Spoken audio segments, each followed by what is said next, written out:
Okay, hello everyone. Now we'll start the drugs that are used in central nervous system pathologies. Okay, we'll start with anti-Parkinson's drug. Okay, so these are the drugs that are used in the management of Parkinson's disease. Okay, first of all, before actually moving to the drug, we need to know something about Parkinson's disease. Okay, and even before that, we need to know about the neurotransmitter dopamine. Okay, inside the central nervous system, this dopamine it acts as a precursor to noradrenaline or norepinephrine. Okay, and it is a inhibitory type of neurotransmitter. It is an inhibitory type of neurotransmitter in the major dopaminergic pathways. Okay, these 2 points are important in understanding how various drug works and how they help in the treatment of Parkinson's disease. Okay. Okay, so what happens when dopamine receptors are activated inside the CNS? Okay, there are various pathways inside the central nervous system, various tracts. Okay, that when the dopamine receptor in these various tracts are stimulated, various types of events happen. Okay, we'll see them one by one. Okay, let's first see how the activation of dopamine receptors help in Parkinsonism. Okay, this is the action when dopamine receptors are activated mainly in the nigrostriatal pathway. Okay, so let me mark it up in the nigrostriatal tract. Okay, this tract means that cell bodies in the substantia nigra they project to the striatum. Okay, striatum is the area that includes group of nuclei comprising mainly of caudate and the putamen. Okay, uh, so okay, let's suppose that this area is the striatum area. Okay, from the substantia nigra, this dopaminergic neuron is coming, and there is another neuron that is cholinergic neuron that will release acetylcholine. Okay, so this here is the dopaminergic dopamine receptor, and this is acetylcholine receptor. Remember that the GABAergic neurons or GABAergic neurons, they are inhibitory type of neurons. Okay, let me write it. These are inhibitory neurons.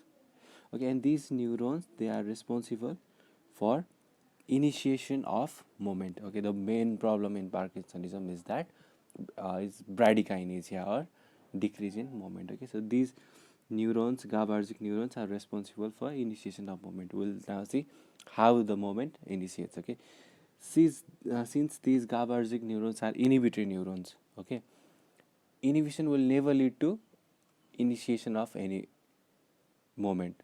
So what we will have to do is this dopamine, inhibitory neurotransmitter dopamine, will stimulate its receptor, its dopamine receptor on this GABAergic neuron. And what happens is that this GABAergic neuron will in turn get inhibited. Okay, so inhibitory neurotransmitter is inhibiting a inhibitory neuron, means inhibition and inhibition that will lead to stimulation. Okay, so this GABAergic flow will decrease, will lead to stimulation, in turn lead to opposite action, that is stimulation, thus initiating the movement. Whereas if the acetylcholine, if this acetylcholine activates its receptor through here, this acetylcholine is a stimulatory type of neurotransmitter. Okay, this will stimulate this inhibitory GABAergic neuron, which will lead to decrease in movement, or which will inhibit the initiation of movement. Okay, so so how get activation of in this way activation of dopaminergic receptor helps in Parkinsonism, that is initiation of movement, it is helped by dopamine. Okay, so the main problem in Parkinsonism is that in the disease itself is that these dopaminergic neurons they are lost in this nigrostriatal tract. Okay, which will obviously lead to increased activity of this acetylcholine neuron. Okay, which will lead to extrapyramidal dysfunctions. Okay, so remember, if we taking this all into perspective, if we give dopamine receptor antagonist, we're blocking this dopamine receptor via the dopamine receptor antagonist. What will it produce? It will produce Parkinsonism like effect. Okay, it is called pseudo Parkinsonism and it is reversible. And logically, if we give dopamine agonist, it may cause increase in moment or hyperkinetic dyskinesias. Okay, so this is how activation of dopamine receptor will help in Parkinson's, and we'll discuss later about drugs that will facilitate the activation of dopamine receptors. Okay, or that may increase the content of dopamine. Okay, so basically remember that in Parkinson's disease, the loss of dopamine neurons in this tract, okay, is a main problem. Okay, next we'll see about, okay, where is the next one? Okay, I think number 2. Okay, activation of dopamine receptors increase will cause increase in the reinforcement, may cause psychosis and addiction. Okay, I'll explain it. These all actions are through the mesolimbic and mesocortical tract. Okay, that means the cell bodies in the midbrain, midbrain mainly in the ventrotegmental area, they project to the cerebrocortical, that is this cortical. Okay, let me highlight it. This cortical, from midbrain to cortex and midbrain to limbic structures like hippocampus, hypothalamus, amygdala. Okay, okay, this system, this mesolimbic and mesocortical tract, their functions include regulation of affect, reinforcement, cognitive functions and sensory perceptions. Okay, and psychotic disorders and addiction are partly explained by increase in dopamine in this receptor. As I already said, if you stimulate the dopamine receptors, it will cause increase in reinforcement, may cause psychosis and addiction. Okay, remember that among the cortical structures there is prefrontal cortex. Okay, it is an important area in the brain that is responsible for drug abuse. Okay, so logically, drugs that increase the dopamine function will increase reinforcement, and higher doses may cause psychosis. And the dopamine antagonists or drugs that decrease dopamine activity will cause decrease in cognitive function. Okay, next we'll see. Okay, let's see what's up next. I think this is number 3. Okay, stimulation of dopamine receptor will cause decrease in prolactin and decrease in growth hormone release. Okay, remember that dopamine, let me mark it up. Dopamine itself, it is called prolactin inhibiting factor. Okay, how this occurs is that the cell bodies in the hypothalamus, they project to the anterior pituitary and release dopamine there. Okay, which will cause decrease in prolactin secretion. Okay, so therefore dopamine antagonist, they are used in hyperprolactinemia states. Okay, also dopamine agonists, they are used to decrease the growth hormone secretion, that can be useful in acromegaly and gigantism. Okay, another important one is that dopamine in hypothalamus can control thermoregulation. Okay, basically the temperature thermostat. Okay, so if some agent it blocks dopamine receptor, it can mess up with the temperature regulation, and we may end up getting higher temperatures in our body, that is called hyperthermia. Okay, remember that. This is also via the hypothalamic pathway, this prolactin and growth hormone. And another one about temperature control, so that is tuberoinfundibular pathway or tuberoinfundibular tract. Okay, tuberoinfundibulum. Okay, remember that. So next is weight loss. Okay, weight loss, dopamine, norepinephrine and serotonin, okay, acting via the medial and lateral nucleus of hypothalamus, they can cause anorexia and thus causing weight loss. Okay, so remember these are also the side effects when you give dopamine agonist drugs. Okay, they may cause anorexia resulting in in weight loss. Okay, the last is emesis. Okay, means vomiting. Okay, activation of these dopamine receptors in the chemoreceptor trigger zone or CTZ center, it will cause emesis. So logically, dopamine agonists like apomorphine are emetic, and dopamine antagonists, they act as anti-emetic drugs. Okay, and these dopamine antagonists, they are very important anti-emetic drugs. Okay, let me add one more thing that regarding this point about prolactin, dopamine antagonists may cause endocrine dysfunction, including gynecomastia in male and amenorrhea or galactorrhea in female. Okay, remember these point. Okay, so if you remember these five actions that are increase that how it helps in Parkinson's disease, that it stimulation of dopamine receptor causes increase in reinforcement and psychosis. They cause decrease in prolactin secretion and growth hormone secretion. They cause weight loss, and they cause emesis. Okay, so you can easily relate the side effects if you remember these actions. Okay, next next we'll discuss about dopamine receptors, and then we'll move into the drugs that are used in Parkinson's disease.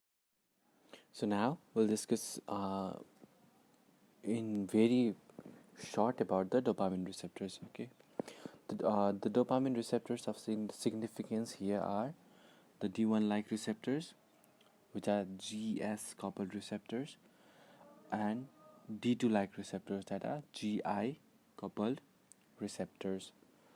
Okay, so the D2 is further divided into D2A and D2C. Okay, this D2A, it is found in the nigrostriatal tract, and D2C, it is found in the mesolimbic tract. Okay, uh, next we'll discuss about,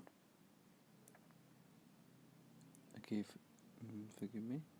Okay, so in Parkinson's disease, what happens is that, what is the main pathology in Parkinson's disease is that the dopaminergic neurons in the nigrostriatal pathway, they are destroyed. Okay, there are various mechanisms, but the main thing to remember is that the dopaminergic neurons are destroyed. Okay, so there is decrease in dopamine. So as we remember that, since the dopamine is not there, not be inhibit it will not be able to inhibit the inhibitory GABA neurons, and initiation of activity will be hampered, or initiation of movement will be hampered. Okay, thus it will result in bradykinesia, which is one of the hallmark feature of this Parkinson's disease. Okay, and since in the absence or in when the dopamine is present in low concentration, the activity of acetylcholine will increase. Okay, so via the muscarinic receptor it will act, and it will cause muscle rigidity and resting tremors. Okay, remember, resting tremors, not intentional tremors. Okay, so when you're sitting like this, your hand or legs may have tremors. Okay, not unlike intentional tremor, which only come when you try to do activity with your hands. Okay, so the normally what happens is that this system is very well balanced. Okay, this is normal, this system is very well balanced, the dopamine and acetylcholine. Okay, but what happens in Parkinson's disease is that the dopamine, it decreases, and the acetylcholine, it increases. Okay, this is a weight balance, that is acetylcholine has more weight here and dopamine has less weight here. Okay, so so for the treatment or management of Parkinson's disease, what needs to be done? Okay, so what is the pharmacological strategy? Okay, first strategy will be obviously to restore the normal dopamine. Okay, and the second strategy will be to decrease the acetylcholine activity at okay, so to decrease the acetylcholine activity. Okay, so how do you restore normal dopamine? So first you can provide dopamine from the outside. Okay, dopamine. But remember that dopamine cannot cross the blood brain barrier, and it is easily destroyed in the periphery. So we give a precursor prodrug. Okay, this prodrug levodopa is converted to dopamine by an enzyme, and this levodopa can easily cross the blood brain barrier. Okay, so after crossing this blood brain barrier and entering into the central nervous system, it is converted into dopamine. We'll discuss about levodopa when after a few while. Okay, when we'll actually see the drugs. Okay, so the next strategy can be dopamine receptor antagonist. Okay, there are various dopamine receptor antagonists like pramipexole, ropinirole, or bromocriptine. Okay, that can stimulate the dopamine receptor, thus acting like there is normal dopamine levels.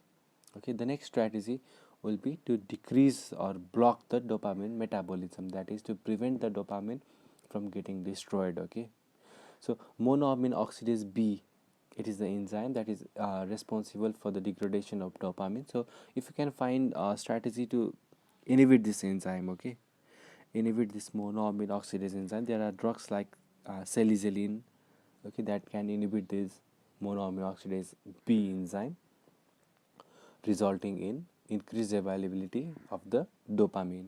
Okay, so these three are the strategies to restore the normal dopamine.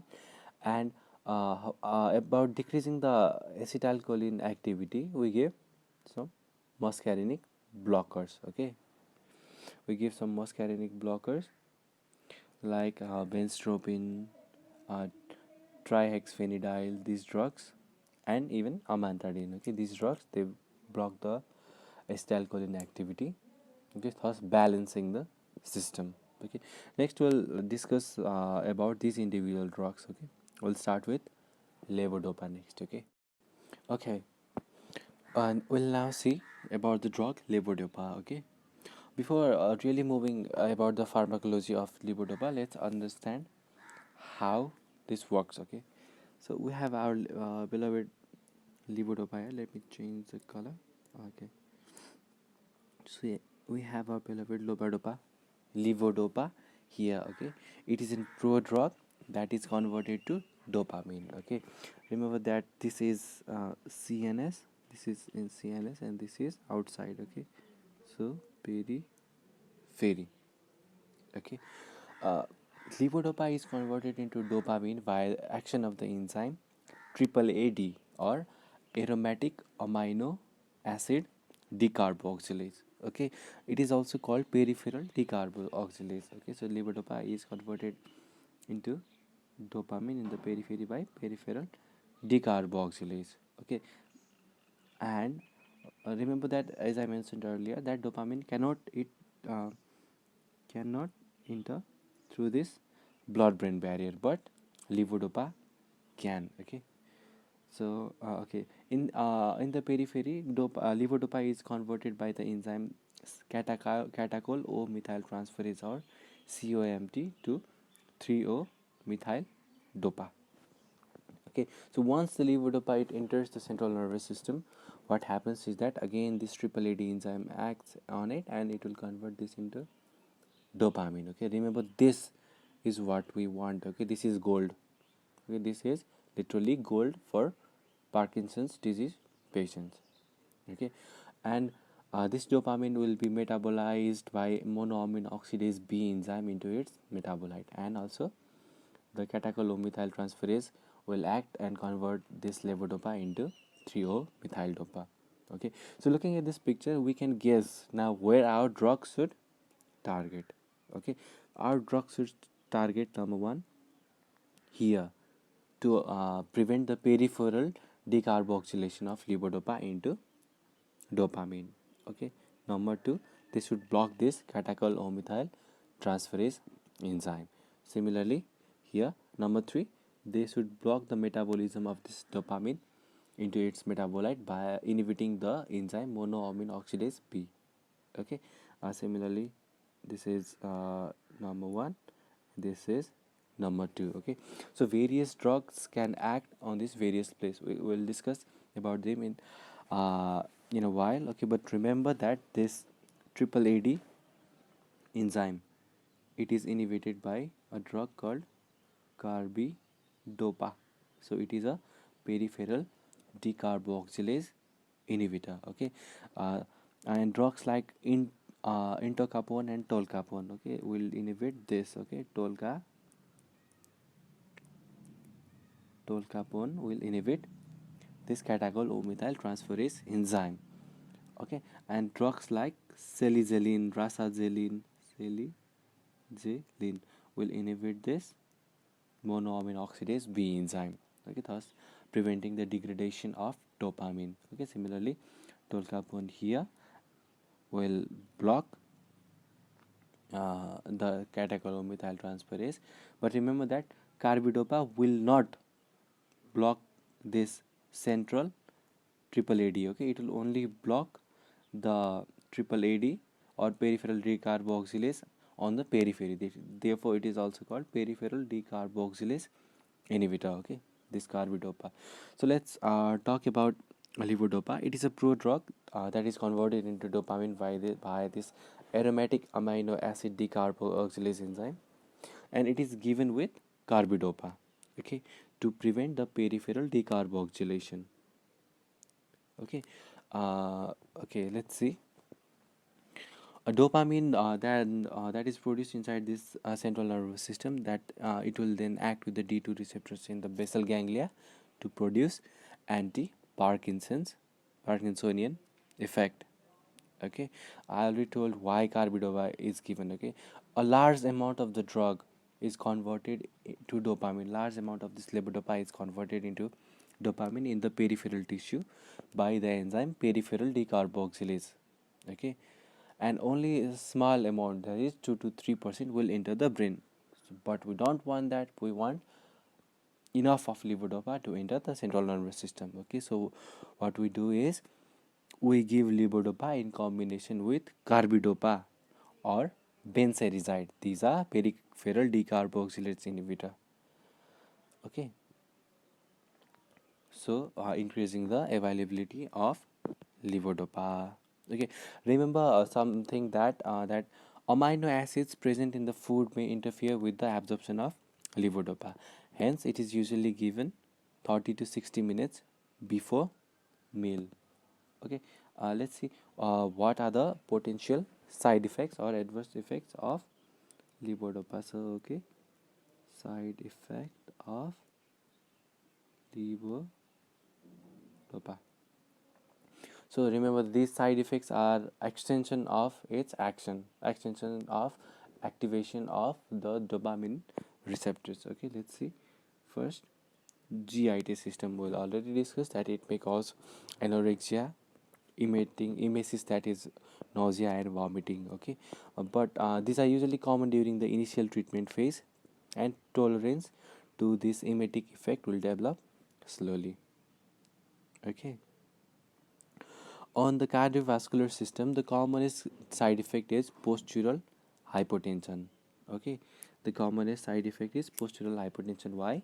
Okay, let me wait. Because not only the D2 receptors but the D1 receptors of dopamine will also get stimulated. That will cause vasodilation. Okay, this will cause decrease in BP, blood pressure, that may cause reflex arrhythmias, okay, tachycardias, palpitations, and even it can cause falls, mainly fall, that is mainly in elderly. Remember, Parkinson's disease is more common in elderly. Okay, so third, now dyskinesias. Okay, uh, tics, tremors, and choreoathetoid movement can occur. Okay, and tolerance does not develop to these abnormal movements. Okay, so tics and tremors. Okay, let me draw a hand. Okay, this is not a very good drawing. So tremors can occur. Okay, uh, another one is central nervous system effects. Okay, so on the CNS, it can cause insomnia, confusion, delusions, euphoria, okay, even depression, anxiety, hallucinations also, okay. These are the central nervous system side effects, okay. uh, okay. The next one is very important, okay. I'll write it in different colors. It is called on on and off phenomenon. What is this is that uh, after gradual therapy, okay, like after 3 to 5 years of therapy, the disease will eventually progress and the control will become poor, and fluctuations in symptoms will occur frequently. Okay, wearing off or at the end of dose is due to decrease in the plasma concentration of levodopa. Okay, when the half life will, I mean, when the concentration of drug in the body will fall, it will cause wearing off effect. Okay, patient may show fluctuations in response. Okay, being off. Okay, that is, there is loss of the beneficial effect of the drug.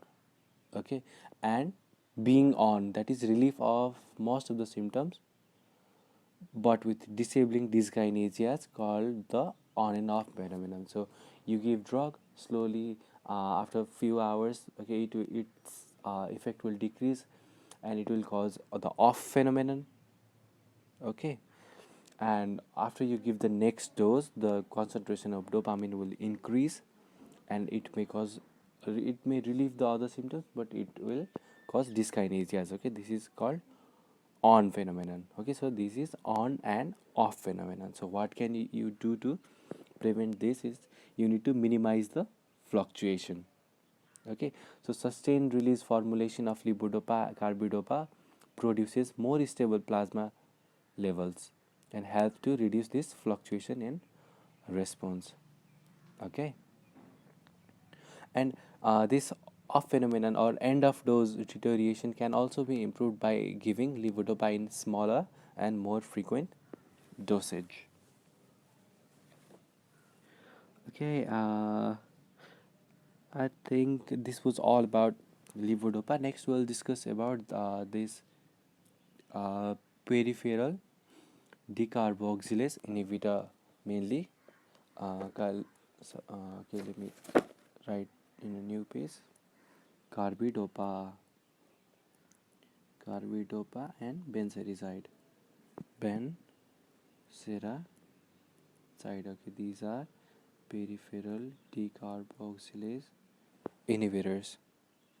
Okay, remember that these drugs do not cross the blood-brain barrier, therefore they do not affect the enzyme triple AD inside the central nervous system. Okay, generally the combination of levodopa plus carbidopa is usually in 4:1 ratio or 10:1 ratio, okay. So what are the advantages if you give this drug in combination, okay?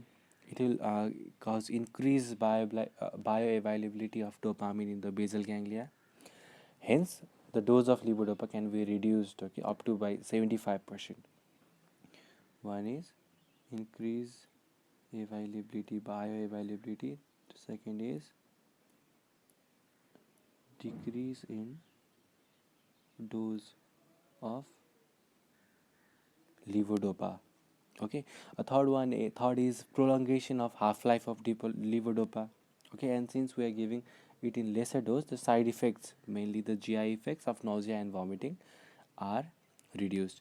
Also the cardiovascular side effects like tachycardia, hypotension, and arrhythmias are minimized. And the most important is that since patient has to take lesser dose and the side effects are less, it will increase compliance among the patient, okay. Okay, this was about carbidopa and benzerizide. Uh, uh, next we'll discuss about the catechol O methyl transferase inhibitors, that are tolcapone and entacapone. Okay.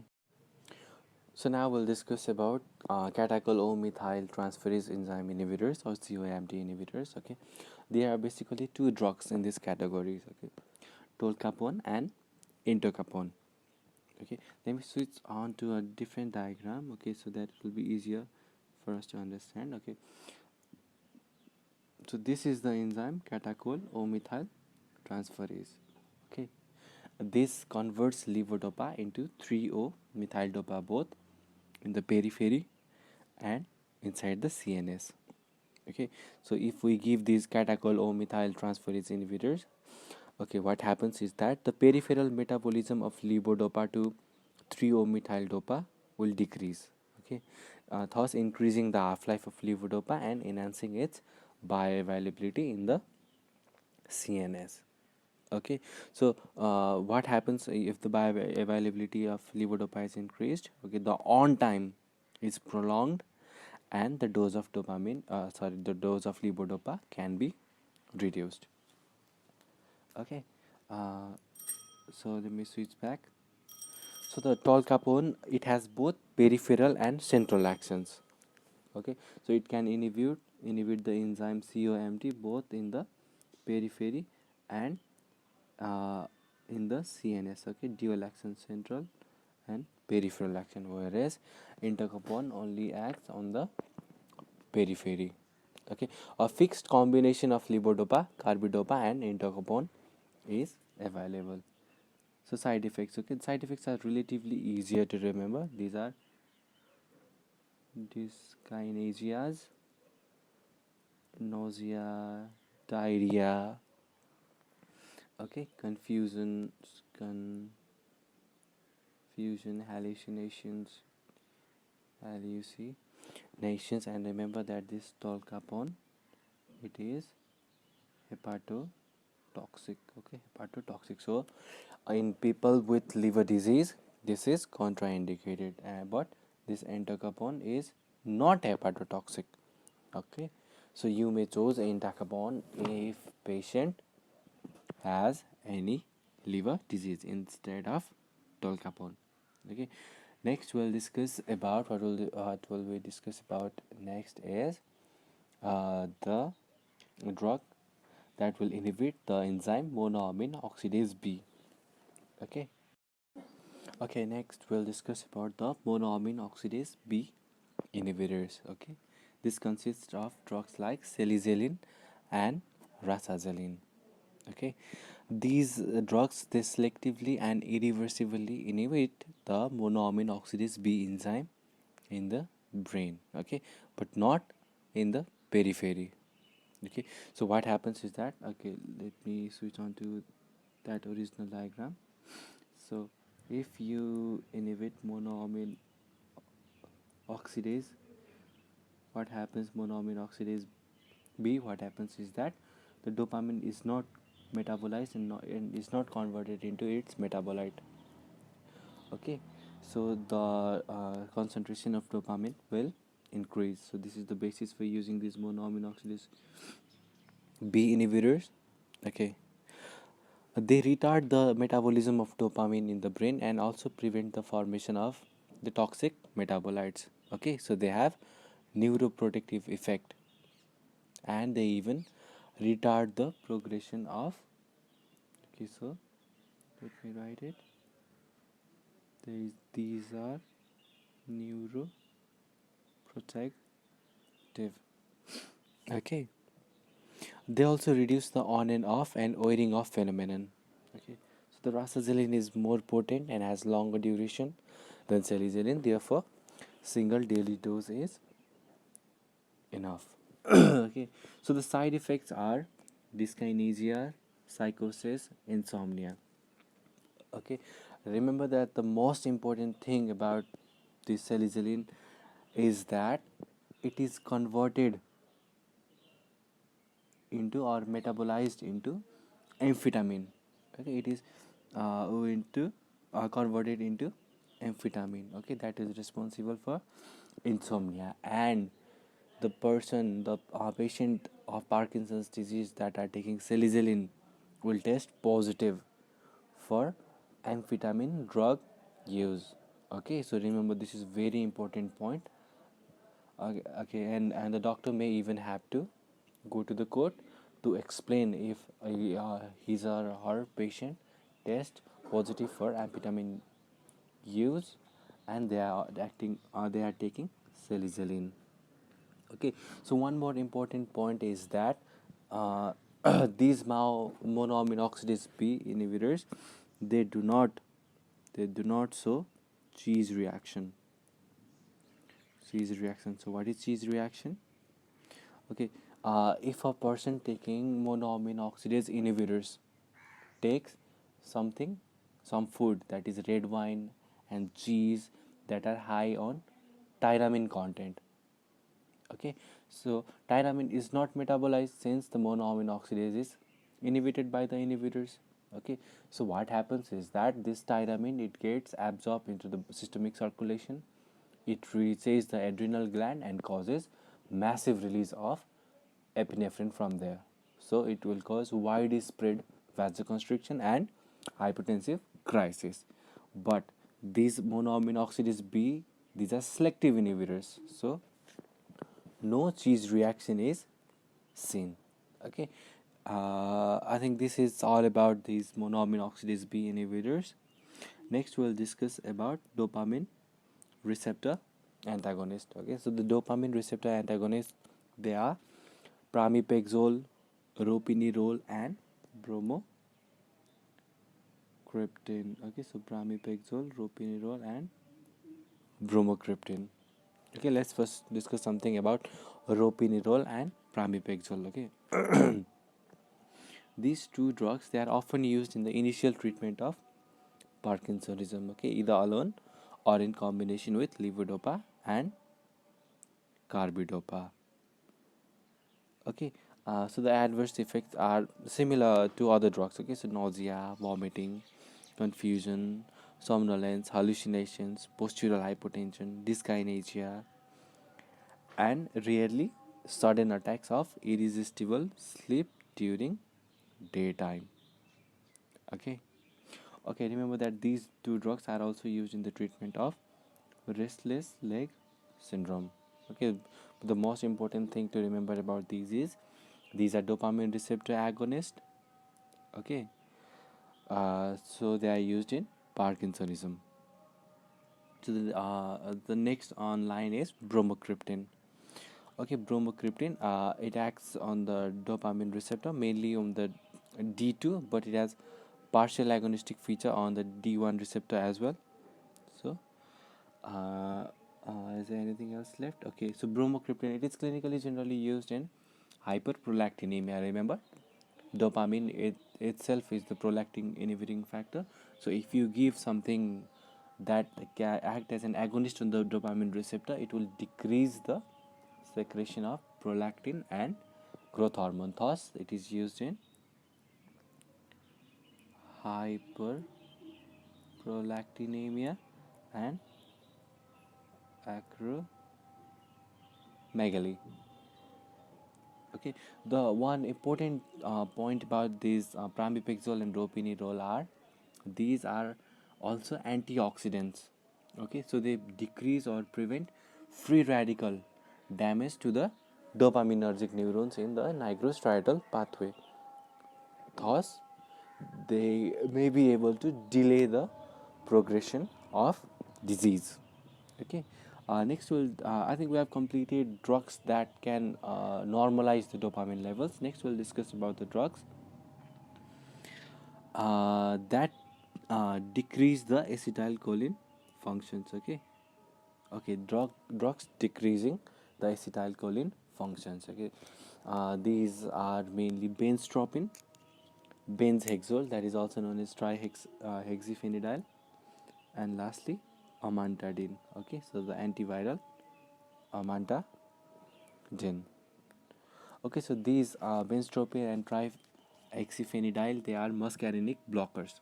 Okay, remember that in Parkinsonism, due to less dopamine, there was bradykinesia, and due to increase in acetylcholine, there used to occur tremor and rigidity. So by this logic, if you give drug that decrease acetylcholine function, they will be helpful in tremors, they will be helpful in controlling rigidity.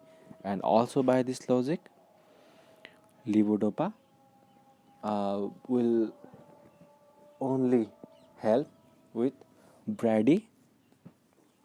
kinesia.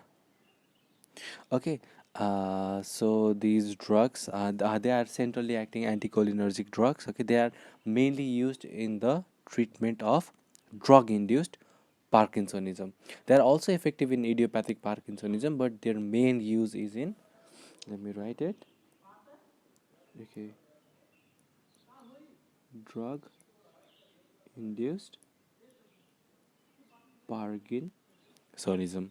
Okay, so can levodopa be used in drug-induced Parkinsonism? No, because the dopamine receptors are blocked and there is no deficiency of dopamine in drug induced Parkinsonism.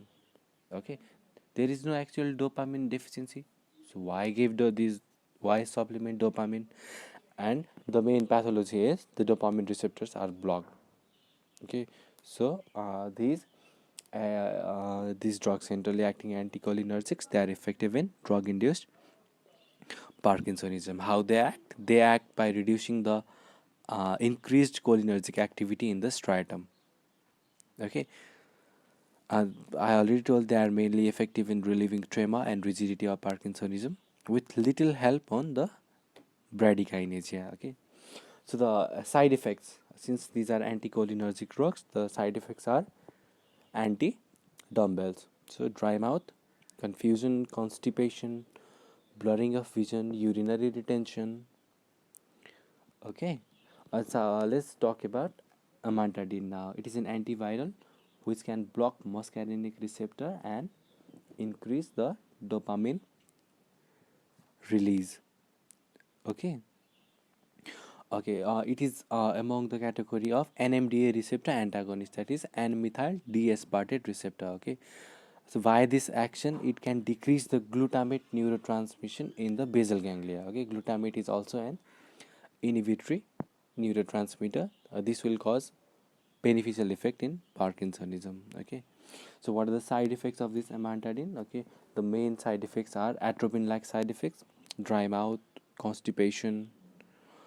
Okay, dry mouth, constipation, urinary retention. Okay, and the another most important side effect is libido reticularis. Okay, remember this. This amantadine is the typical drug that causes this side effect. Okay, so what happens is that discolored patches or rashes occur on the skin if you are giving amantadine. Okay, remember that since these anticholinergic drugs have atropine-like effect side effects. Okay, so therefore think before giving these drugs in elderly that may have glaucoma or may have benign prostatic hyperplasia. You'll end up exacerbating the glaucoma and you'll end up causing urinary retention in patient with benign prostatic hyperplasia. Okay, lastly, I think we'll discuss something about the drugs. Okay, so there are some antihistaminic drugs. Okay, histamines drugs with anticholinergic effect. Okay, so the drugs like promethazine, diphenhydramine, they are also effective in decreasing cholinergic overactivity in the basal ganglia. Okay, so these drugs can also help in Parkinsonism. Okay, let's see few of the drug interactions. Okay, so what happens if we combine levodopa with non-selective monoamine oxidase inhibitors? Okay, so this will cause there will occur inhibition of monoamine oxidase enzyme. This will cause okay, this will decrease the metabolism of dopamine, which will in turn cause increase in plasma concentration of dopamine, and this may precipitate hypertensive crisis. Okay, so basically you are increasing the dopamine that may precipitate hypertensive crisis. Remember, on higher doses dopamine will stimulate the alpha 1 receptor. Okay, on the lower doses it will stimulate D1, then beta receptor, but on the higher doses alpha 1 receptor, causing vasoconstriction and hypertensive crisis. Okay. Okay, the next one is levodopa versus antihypertensive agents. So the antihypertensive agents, they also cause postural hypertension, and levodopa via dopamine D1 receptor, it will cause vasodilation, thus decreasing in BP. So they may worsen the postural hypotension. Okay, so think before giving, combining these two drugs. Okay, this may actually result in falls and damage to bones and maybe a head injury. Okay, so the next one is levodopa with pyridoxine. Okay, pyridoxine promotes the peripheral conversion of levodopa to dopamine, thus reducing the therapeutic effect. Okay, the last one is, okay, so levodopa and pyridoxine. Okay, the last one is levodopa with metoclopramide. Okay, metoclopramide can cross the blood-brain barrier. It can block the D2 receptor in the basal ganglia and cause drug-induced Parkinsonism. Okay, thus interfering with anti-Parkinsonian effect of levodopa. Okay, so metoclopramide is in prokinetic. It is used in the treatment of vomiting. Okay, but it crosses the blood-brain barrier and can block the D2 receptors, causing drug-induced Parkinsonism.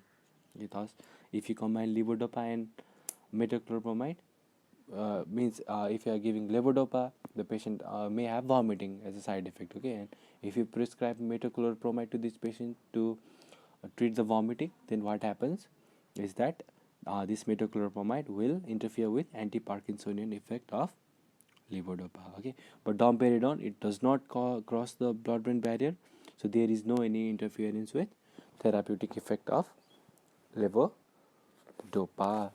I think this is all about the drugs used in Parkinsonism. Next, I think we'll look at drugs that are used in psychosis or antipsychotic drugs. Okay, so until next time, bye bye.